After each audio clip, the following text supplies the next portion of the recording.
Senhor Jesus Cristo, para sempre seja louvado. Podemos sentar, meus irmãos, minhas irmãs. Mais uma vez quero louvar e glorificar o nome do Senhor Jesus por todos os irmãos que estão aqui hoje no Salão Beato João Paulo, pelos irmãos que nos acompanham pela web rádio e mais este grupo de oração. Louvado seja Deus, porque a palavra de Deus pode ultrapassar os limites traçados por nós mesmos, né? Às vezes, na nossa falta de fé, nós colocamos limites para a glória de Deus acontecer, mas Deus é tão poderoso e tão misericordioso que a sua glória, que a sua graça ultrapassa os limites, ultrapassa os limites deste salão, ultrapassa as paredes deste salão, viaja até pelas ondas da internet e chega aí na sua casa, meu irmão, você que nos acompanha de casa. A graça que acontece aqui neste salão, que foi falado aqui pelos nossos irmãos, especialmente pela Cláudia, a graça que acontece aqui neste momento com cada um de nós, acontece também aí na sua casa, porque para Deus não existem limites. Vamos pegar a palavra de Deus no Evangelho de Mateus, São Mateus, capítulo 9, versículos 16 e 17. Mateus 9, 16 e 17. O Senhor esteja conosco. Ele está no meio de nós. Proclamação do Evangelho de Jesus Cristo segundo Mateus. Glória a vós, Senhor. Naquele dia, disse Jesus: ninguém põe um remendo de pano novo numa veste velha, porque arrancaria uma parte da veste, e o rasgão ficaria pior. Não se coloca tampouco vinho novo em odres velhos.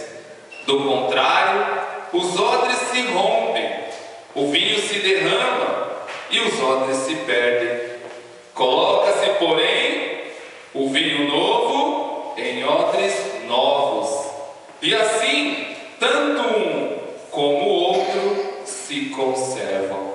Palavra da salvação. Glória a vós, Senhor.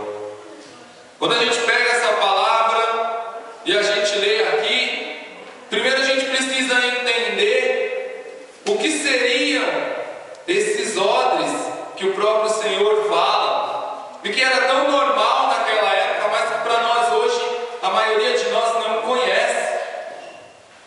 Um odre era um recipiente aonde se guardava, aonde se transportava o vinho.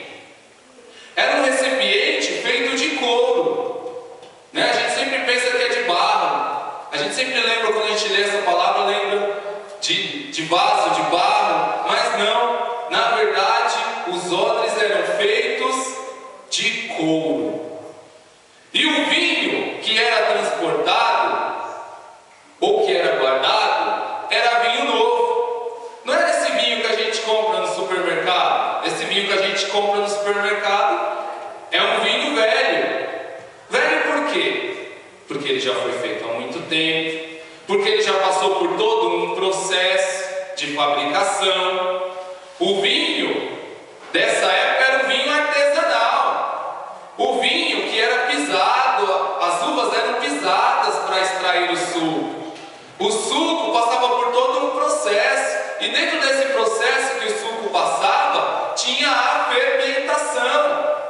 O vinho, ele se fermenta várias vezes no seu processo, até ele amadurecer e se tornar um vinho bom.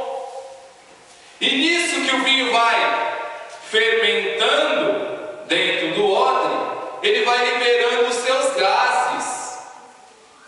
E aquele odre de couro que transportava o vinho, se enchendo de gases, o que ele faz? Ele se estica. É como se fosse uma bexiga que a gente enche. Ela vai se esticando, se esticando, se esticando. Se a gente chega mais ao bexiga, o que acontece? Ela estoura. O odre novo, o couro novo, ele tem uma capacidade de se esticar, ele tem uma capacidade de aumentar de tamanho muito grande, porque ele tem uma propriedade chamada elasticidade. A elasticidade permite ao couro se esticar até um certo ponto. Então ele poderia receber aquele vinho novo. Agora, se você pegasse um odre velho, aquele odre velho, aquele couro velho, ele já está ressecado. O couro, se você deixar ele um tempo, ele vai ressecar, ele vai endurecer, e aí ele vai perdendo o quê? A elasticidade. Principalmente depois que ele passou por um processo, né? Depois que ele foi utilizado para transportar um vinho novo. Ele se estica, estica, estica, e aí ele perde a elasticidade. E se ele fica um tempo parado ainda, aí que ele perde mesmo, fica duro, ressecado, quebradiço. E se você coloca um vinho novo dentro de um odre velho, ele se rompe. Ele não suporta a pressão que é gerada devido à fermentação do vinho. Hoje o Senhor vem para nós fazer uma analogia do nosso coração com esse odre novo. O nosso coração também tem que estar pronto e preparado, tem que ser um coração novo para receber o vinho novo da palavra do Senhor, o vinho novo da presença de Jesus, o vinho novo do Espírito Santo de Deus. E aí eu pergunto para você, meus irmãos que estão aqui no grupo de oração Parousia, e vocês que estão em casa, como está o seu coração hoje? O seu coração está preparado para receber um novo vinho? Ou o seu coração já está dilacerado, ou ressecado, ou rachado por tanta pressão, ou está já deteriorado pelas aflições do dia a dia, que vão funcionando como pressão, que vão pressionando o nosso coração?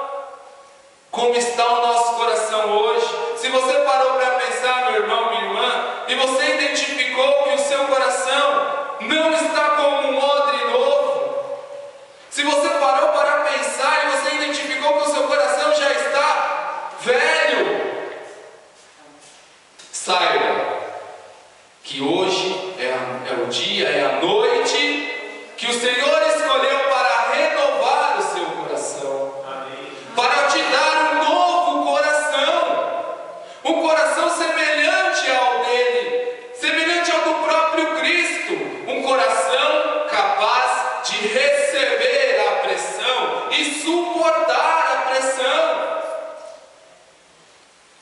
Outro dia eu passei por um problema no meu trabalho, um problema que me chateou bastante, e eu fiquei muito triste com aquela situação. E quando eu cheguei aqui na comunidade, eu não sei se eu já falei isso em alguma pregação, mas quando eu cheguei aqui na comunidade, era um dia de limpeza, e nós estávamos aqui limpando. Eu peguei duas irmãs pelas mãos, a Rosa e a Cláudia, e falei: reza por mim.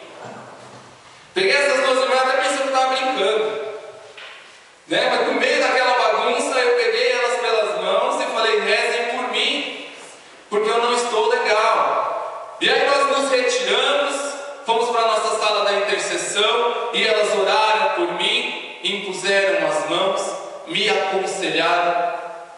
E o que houve com o meu coração? Ele se fortaleceu. Aquela situação chata, triste que eu passei, continuou lá na empresa.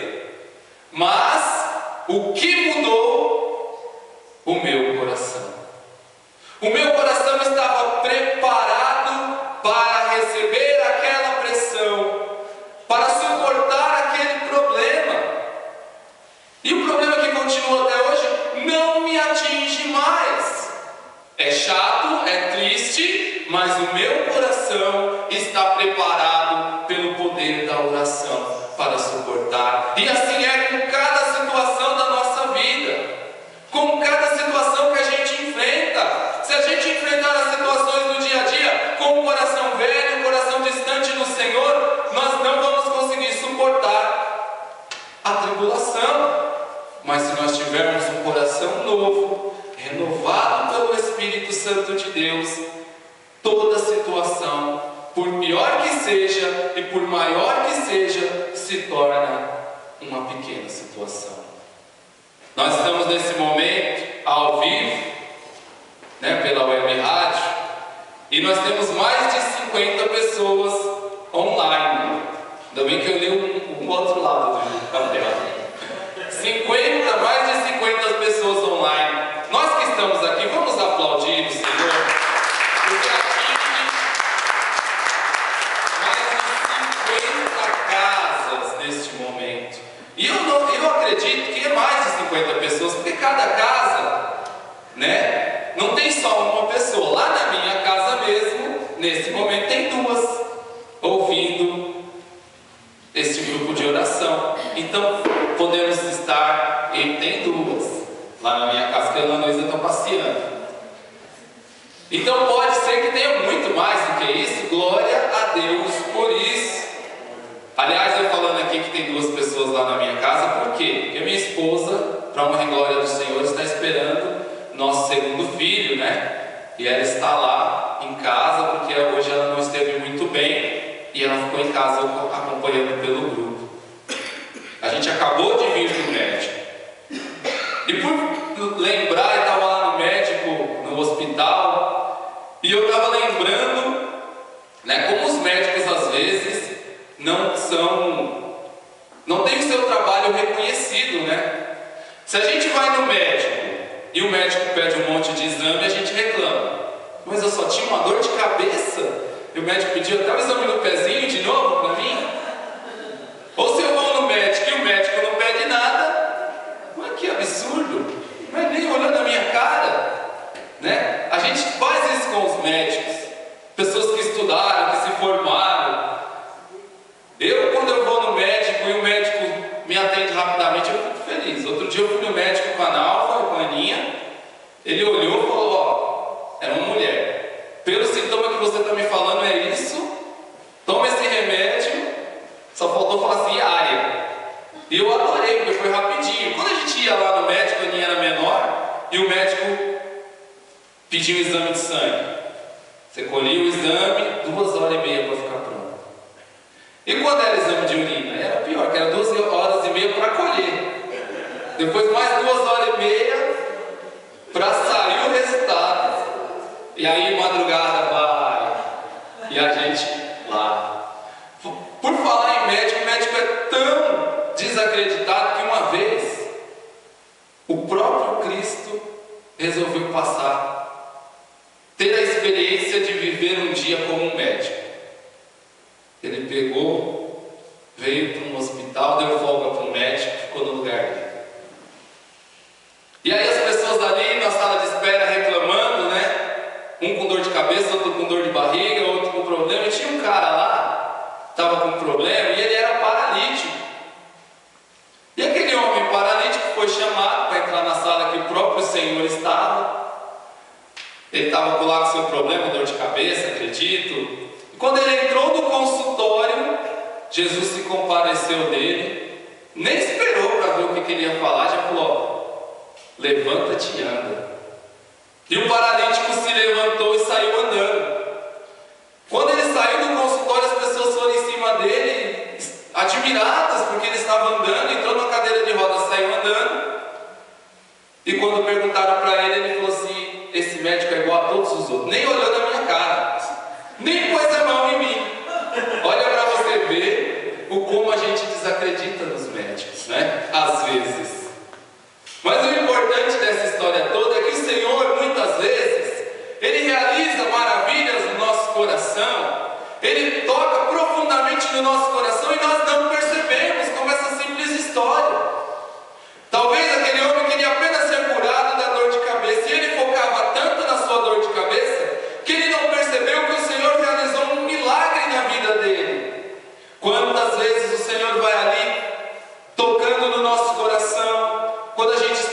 de oração, quando a gente está na Santa Missa, quando a gente está em oração e a gente não percebe, a gente desacredita, porque o nosso coração ainda é um coração velho, ainda é como o odre velho. Nessa mesma palavra o Senhor vem usando o exemplo do remendo. Por que não se pode pôr um remendo novo num pano velho, numa roupa velha? Porque a roupa, o tecido, depois de um certo tempo de uso, depois que ele é lavado, que ele é passado, que ele é vestido, ele encolhe, às vezes estica. Cada tecido tem um comportamento. Agora, se você pega e põe um tecido novo num pano que já está ali amadurecido, aquele pano novo vai encolher, talvez, ou esticar, e vai rasgar aquele outro tecido velho. Eu que trabalho com camisetas aqui na comunidade, sempre tenho que responder essa pergunta: mas essa camiseta encolhe? Às vezes as pessoas perguntam: mas essa camiseta estica? Aí eu falo: vocês têm que entrar num acordo. Ou encolhe ou estica. Igual ela não vai ficar nunca. Todo tecido se modifica. O nosso coração também tem que ter essa capacidade de se modificar. Mas para isso nós temos que querer, nós temos que desejar, nós temos que buscar. Se nós virarmos a página da nossa Bíblia e pegarmos os primeiros versículos deste capítulo 9 de São Mateus, nós vamos ler uma passagem muito conhecida que diz o seguinte: Jesus tomou de novo a barca, passou o lago e veio para a sua cidade. Eis que lhe apresentaram um paralítico estendido numa padiola. Jesus, vendo a fé daquela gente, disse ao paralítico: meu filho, coragem, teus pecados te são perdoados. Ouvindo isto, alguns escribas murmuraram entre si: este homem blasfema. Jesus, penetrando-lhe os pensamentos, perguntou-lhes: por que pensais mal em vossos corações? Que é mais fácil dizer: teus pecados te são perdoados, ou levanta-te e anda? Ora, para que saibais que o Filho do Homem tem na terra o poder de perdoar os pecados, levanta-te, disse ele ao paralítico, toma a tua maca e volta para a tua casa.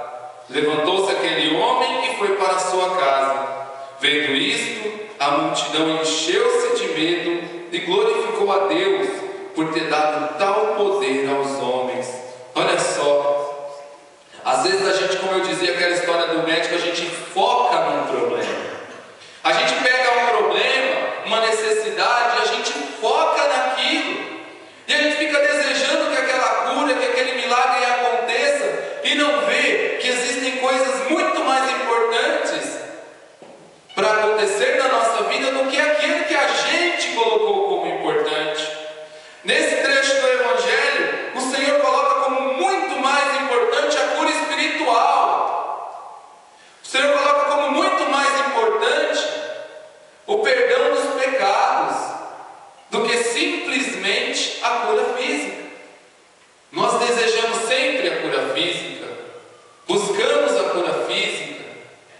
Quando a gente tem uma dor, a gente quer ser curado daquela dor, e a gente foca os problemas e não percebe como Deus vem tocar no nosso coração, vem mudar o nosso coração, vem dar a nós um coração novo. É isso que Ele quer. Talvez esse espinho na carne que a gente carrega, como Paulo carregava, vá nos acompanhar para sempre, por todos os dias da nossa vida, mas o nosso coração pode e vai ser mudado, transformado pelo Senhor, desde que a gente acredite, desde que a gente queira, desde que a gente se entregue nas mãos do Senhor. Agora, se a gente recebe um coração novo, se a gente transforma esse coração num odre novo e vai receber um vinho novo, a gente não pode, ou a gente deve parar, deve interromper definitivamente, deve parar definitivamente de colocar vinho velho lá dentro. Né? O Senhor nos perdoa dos pecados, eu vou continuar pecando? Não, eu tenho que buscar uma vida digo lá em casa, para a Nalva, que coisa velha atrai coisa velha. Pode ver, lá na sua casa também vai ser assim. Se você pega um espaço lá na sua casa e começa a colocar coisa velha, parece que uma vai chamando a outra, e você vai colocando, e vai colocando, e vai colocando, e quando você vê aquele quarto, aquela sala, aquele cantinho, aquele quintal que você tem, está cheio de coisa velha. Uma coisa atrai a outra. Se não serve mais para você, doe, venda, jogue fora se não serve para mais ninguém. Mas coisa velha atrai coisa velha. Tem que fazer igual o Rogério. Né, Rogério? Rogério está numa fase, nosso irmão de comunidade. Deus sopa na frente dele, ele joga fora. Ninguém aproveitou, ele joga fora. Fez 1 ano de comunidade, ele joga fora. Se alguém da comunidade ficar muito tempo parado, toma cuidado. O Rogério passar do seu lado, ele pode te jogar fora. Mas ele está certo, porque coisa velha atrai coisa velha. Eu tenho que buscar o novo todos os dias. Bem ali nós abrimos um quartinho debaixo da escada. Ontem estava lá cheio de coisa velha, porque a gente foi colocando. Aí se você passa com uma coisa velha na mão, ou um lixo, ou alguma coisa que não serve mais, você olha e fala, onde eu vou jogar esse negócio velho que não serve mais para ninguém? Ah, já sei, aqui nesse cantinho que já tem um monte. E assim vai sendo, a gente vai jogando. Eu coloquei uma caixa de papelão lá dentro, que não tinha nada de importante também, quando eu vi tinha outra em cima.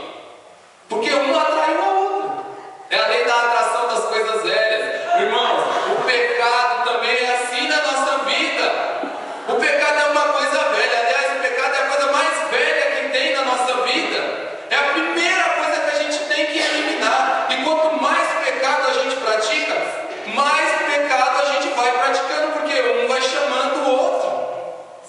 Uma mentira, quando eu minto, se eu minto para o Jorge e a Cláudia passa do meu lado, eu vou ter que cometer outro pecado, porque eu vou ter que mentir para ela também.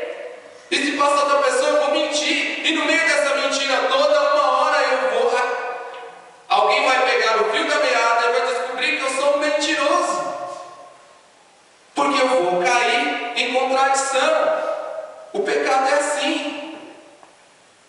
Ele vai nos dando corda. O inimigo é assim. Ele vai nos dando corda, nos dando corda, nos dando corda, e a gente vai pecando, e o pecado vai chamando o outro. O egoísmo vai chamando mais egoísmo. A falta de perdão vai chamando mais falta de perdão. E quanto mais eu me comprometo com o pecado, mais pecador eu me torno. Se eu tenho um coração renovado, se o Senhor me deu um coração novo, e se eu estou colocando, e se o próprio Cristo vem colocar o vinho novo dentro do meu coração, eu tenho que parar definitivamente de colocar essas coisas velhas. O pecado não pode mais fazer parte da minha vida. Isso é uma decisão que eu tenho que tomar. Eu não posso mais continuar. Eu não posso mais aceitar que o inimigo me faça de marionete nas mãos dele. Eu tenho que ter uma vida nova, renovada em Jesus, uma vida nova em Cristo. E o primeiro passo para viver uma vida nova em Cristo é viver o amor. Quando Cristo se entregou à morte para nos libertar, Ele veio para nos chamar, para nos buscar, para nos libertar. Ele fez isso por amor. Ele nos amou tanto e de tal maneira que Ele se entregou, que Ele morreu, que Ele foi morto, mas Ele venceu a morte. E se nós queremos também vencer o pecado, se nós também queremos vencer as coisas velhas que nos aprisionam, e cada um de vocês aí pense numa coisa velha que te aprisiona. É um pecado, é um problema, é um mau sentimento que você carrega. Se nós queremos, se você quer se libertar desta coisa velha que te aprisiona, o primeiro passo é viver o amor.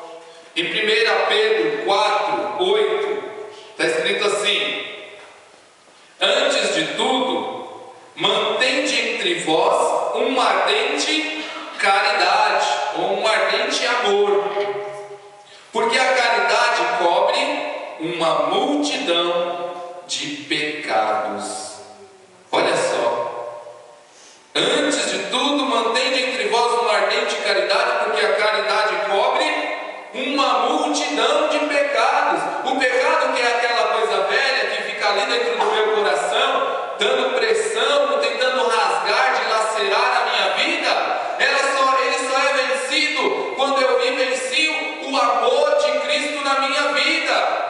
E eu posso vivenciar o amor de Cristo na minha vida de várias maneiras, vivenciando o contato íntimo com Cristo na Eucaristia, vivenciando o contato íntimo com Cristo no seu Espírito Santo, através dos carismas, através do grupo de oração, dos momentos de oração, ou vivenciando o amor ao irmão. Eu brinquei com o Rogério, e até ontem eu falei para ele, a gente estava limpando, arrumando o quartinho lá, eu falei para ele: vou falar de você amanhã. Eu brinquei com ele porque eu amo esse irmão, e porque eu sei que ele me ama. Porque a gente não se conheceu ontem, não. A gente já tem uma história, e cada dia da nossa história é um dia, é um exemplo, é uma vitória, é uma vivência em Cristo. Porque o que nos uniu foi o amor que Cristo colocou em nós. Por isso nós nos amamos, a ponto dele ser o padrinho da minha filha. Imagine que, para mim, pelo menos, e para nós católicos, o padrinho da nossa filha é uma pessoa muito especial. Modéstia à parte, né, Rogério? Modéstia à parte da sua parte, né? O padrinho é uma pessoa especial. Não foi à toa que eu convidei esse irmão para ser padrinho da minha filha. É porque nós nos amamos a ponto de eu brincar com ele e ele não vai ficar com raiva de mim, né? Eu espero. Porque nós vivenciamos o amor.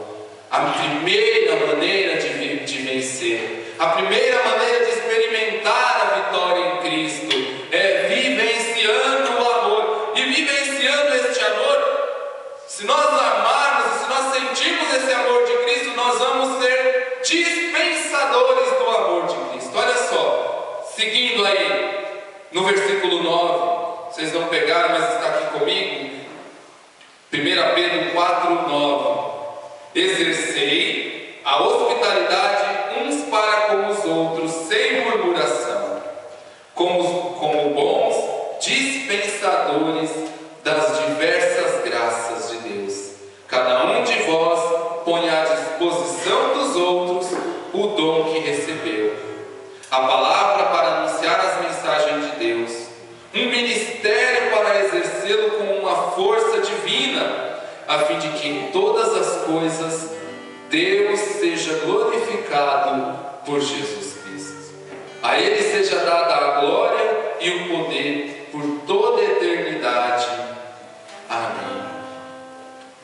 Se nós vivenciamos o amor de Cristo, se esse amor faz fruto em nós, nós nos tornamos dispensadores da graça de Deus. Essa graça que acontece na nossa vida, esse vinho que se concentra no odre do nosso coração, pode ser dividido com os nossos irmãos em forma de graça de Deus. Assim como aquele dia que as irmãs rezaram por mim, elas dispensaram a graça de Deus em meu favor. O momento da imposição das mãos, naquele momento elas me amaram e depositaram em mim o amor de Deus. Por isso a oração deu frutos, por isso a oração frutificou, e eu recebi essa graça, e agora eu me torno dispensador. E tudo